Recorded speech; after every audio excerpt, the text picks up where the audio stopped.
What if the very food on your plate could protect your kidneys, even better than medication? If you're living with kidney disease, then you know how exhausting it is.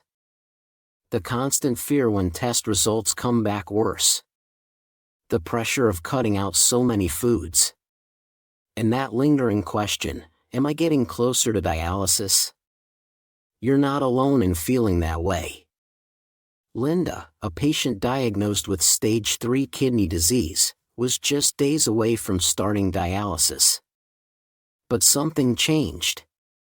She didn't turn to a miracle drug or an expensive treatment, she simply changed what she ate. And it worked. In this video, I'm going to show you 7 kidney-supporting food swaps that are backed by science and already helping thousands stay off dialysis, naturally.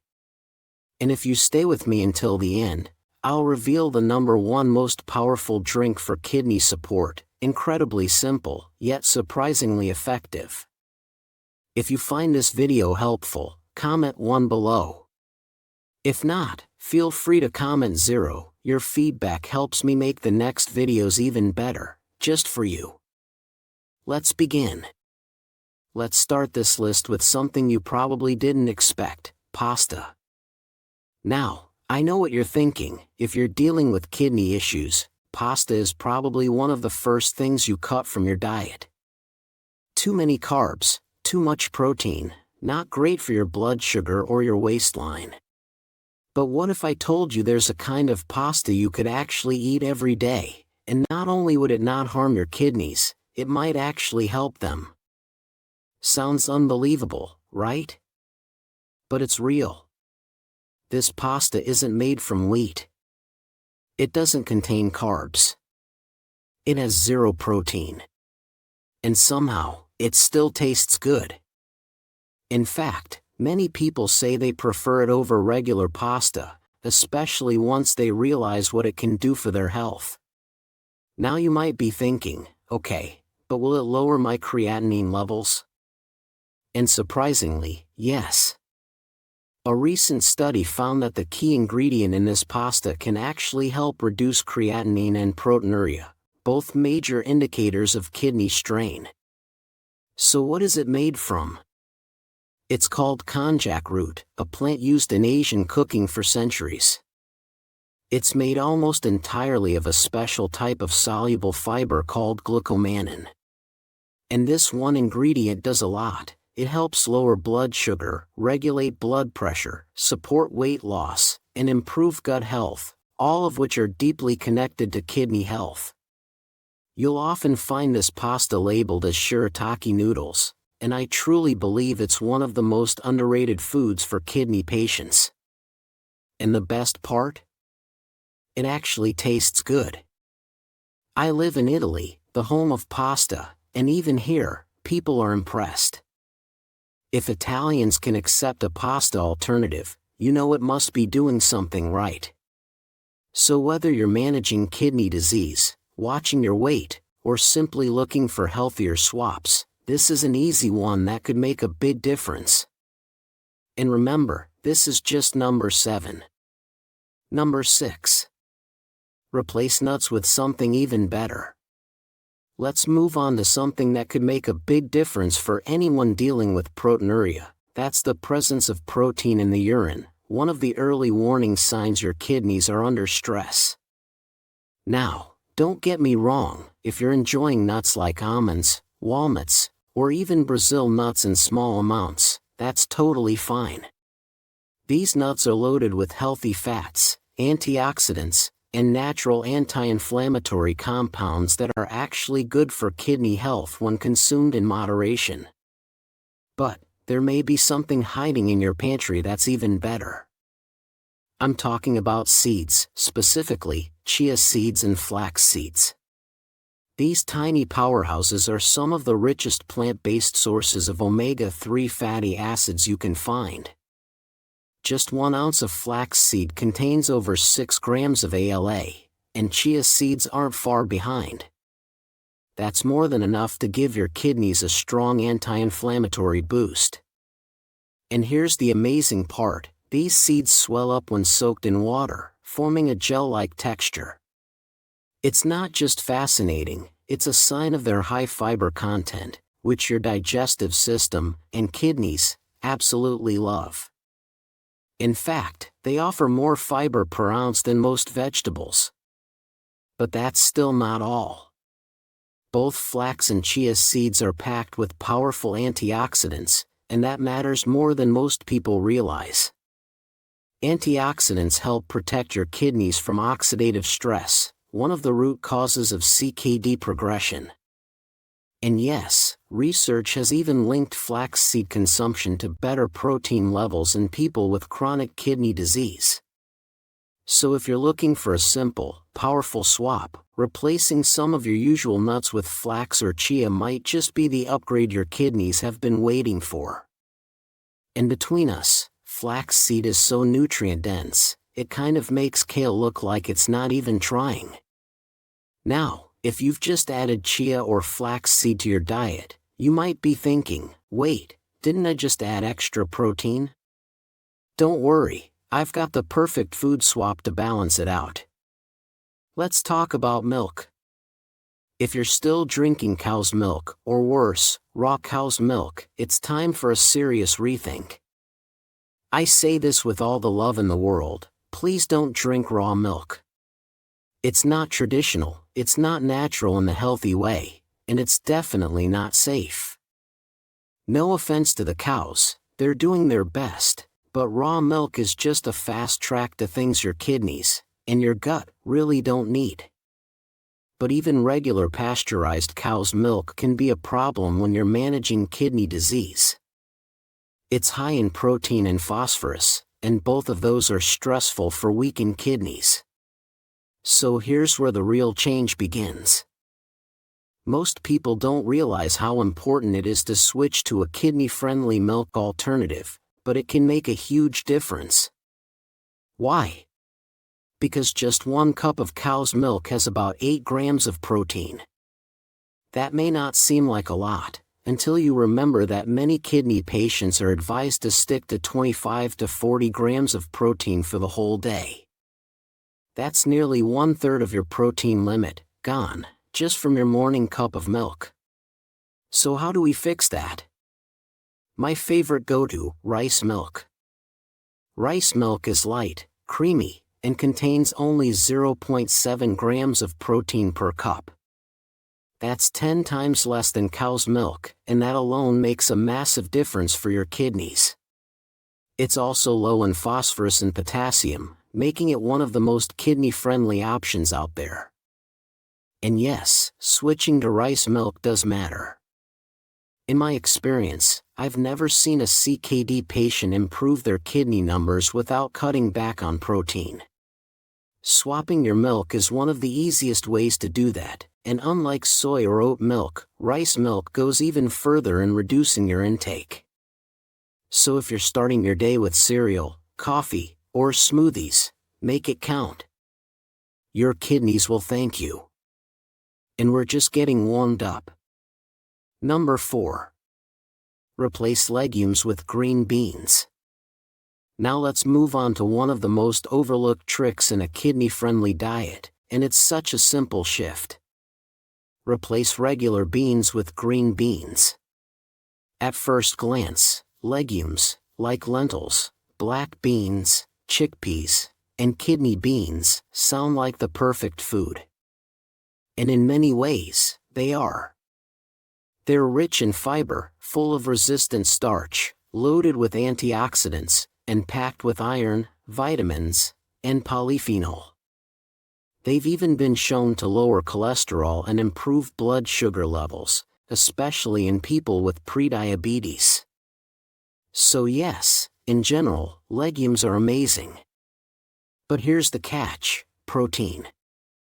For someone with kidney disease, too much protein is like having a bull in a china shop. It does damage, fast, and often silently. So while beans are healthy, they need to be eaten very sparingly on a renal diet. But what if there were a way to keep all the benefits, the fiber, the antioxidants, the blood sugar support, without the overload of protein? Well, there is. Green beans. Green beans give you everything good about legumes, but with a fraction of the protein. While most beans contain 6 to 10 grams of protein per 100 grams, green beans have less than 2 grams. That's a huge difference, especially when you're trying to stay within tight daily protein limits. So you still get better metabolic health, better blood sugar control, better digestion, and you're not stressing your kidneys in the process. Honestly, it's kind of like flying coach but getting all the first-class perks. And it's a swap your body will thank you for. So if you've been leaning on pinto beans or lentils, maybe it's time to see someone else, someone a little greener. Number 3. Snacks that love your kidneys back. If you thought the last food swaps were surprising, this next one might just make your day, because yes, we're talking about snacks. You wouldn't believe how many patients, the moment I mention a kidney-friendly diet, look at me with wide eyes and ask, "Wait, so I can't snack anymore?" There's this look, a mix of panic and mourning, like they're about to say goodbye forever to their pretzels, crackers, and that one beloved salt shaker. I get it. Crunchy snacks are comforting. They're part of the routine. And letting them go feels like giving up the little joys. But here's the good news, you don't have to give up snacking. You just have to make one smart swap. Instead of pretzels, saltines, or other salty, ultra-processed snacks, try air-popped popcorn. That's right, popcorn. But not the microwave, butter-loaded, movie theater kind. I'm talking about plain, air-popped popcorn from unsalted kernels. Popcorn, when prepared right, is a whole grain, which means it still contains all its original parts, bran, germ, and endosperm, making it rich in fiber and nutrients.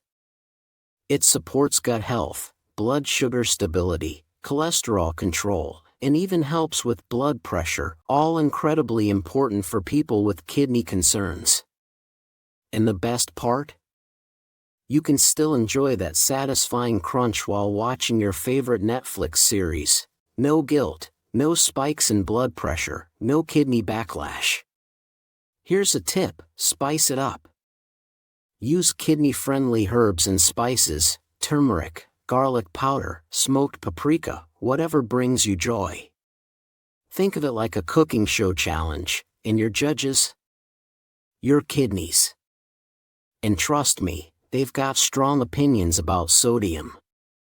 So yes, your snack time isn't over, it's just evolving into something that actually supports your health. Number 2. Replace regular bread with whole wheat or sourdough.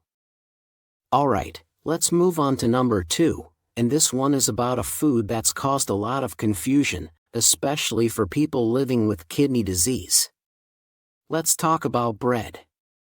Now, most people assume bread is off limits the moment they hear the words renal diet.